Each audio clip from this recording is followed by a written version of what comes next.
So the goal of the trip was to get down to a famous iconic surfing spot in South America. The name of the place is called Puerto de Lobos. And arriving there in the morning definitely set the stage for a difficult day. You know, there were 20 of the top pro surfers out there, 10 to 15 foot waves, not much wind. And it was either going to be a great day or going home crying. Even though it was looking really light, we decided we should just go out there and sit there with our gear rigged up because, you know, if the wind came up, even just for half an hour or an hour, we didn't want to be messing around. So we went out there, we rigged up all of our stuff and just sat there in the lineup watching the guys get waves. And there's a lot of top surfers out there. There was Ramon Navarro, he's like the most famous big wave surfer from Chile. And he was sitting there in the lineup. He was super cool actually. Just when I sailed up next to him and just asked me if I had a life jacket on and stuff. So it's nice to have some support from those guys, and then they let me have my first wave. I just caught it right next to them, and then that kind of set the scene for a pretty good day after that.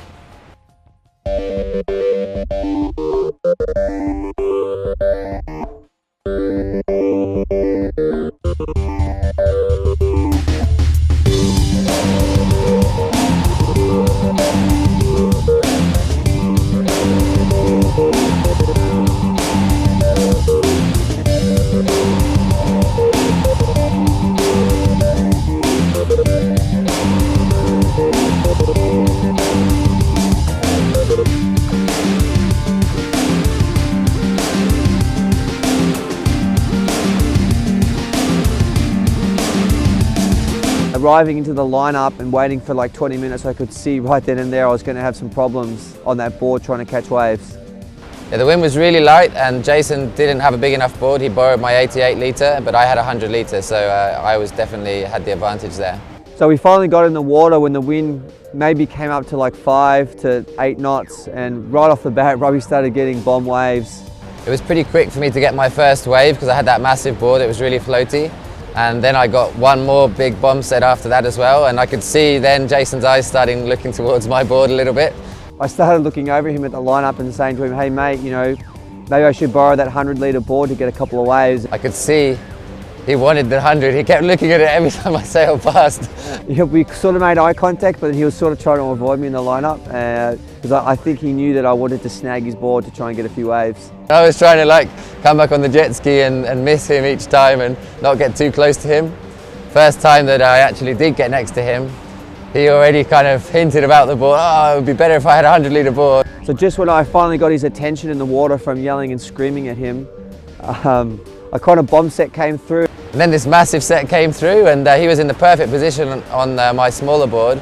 And I managed to get one really nice one, and unfortunately when I jibed off the wave, the one behind was massive, and I kind of knew that maybe there was going to be a little bit of a window of opportunity for me to keep my board in. Broke all my equipment and was just left swimming there, just wondering why I deserve this after flying for 26 hours. I was feeling bad for him, but feeling good for me and keeping my board.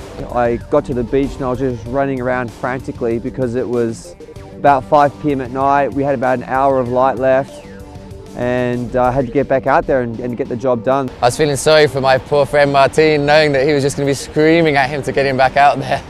It was pretty funny actually. I was screaming at this guy who was helping us out that didn't really understand English. I think they had a bit of a funny time with Jason like trying to drive the ski and then getting even more wiped out because he wanted to get out there so bad that he tried to drive through too big of a white water, and yeah, so they ended up faffing around for quite a long time.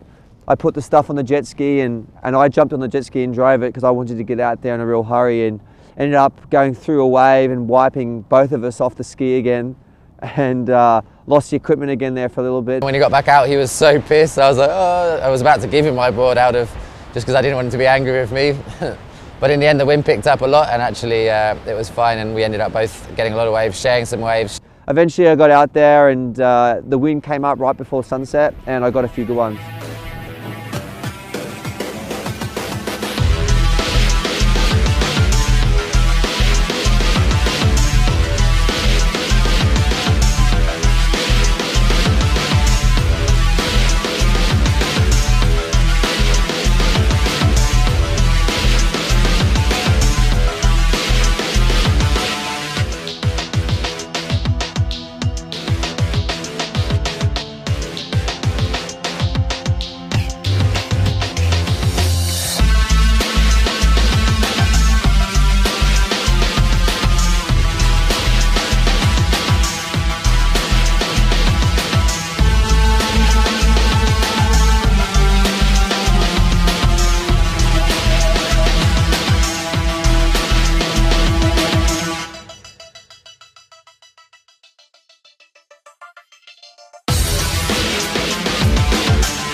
So all in all, it was a great, successful trip. You know, we had great times, great towing, good windsurfing. You know, we got to sail a place that had never been windsurfed before.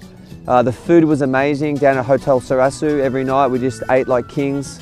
And I recommend that if any of you guys, you know, come down this way, come and check that spot out. And I'll be back again for sure next year or whenever there's another big swell. Chile is definitely a place that has big, powerful waves, great surfing, great people, and good times.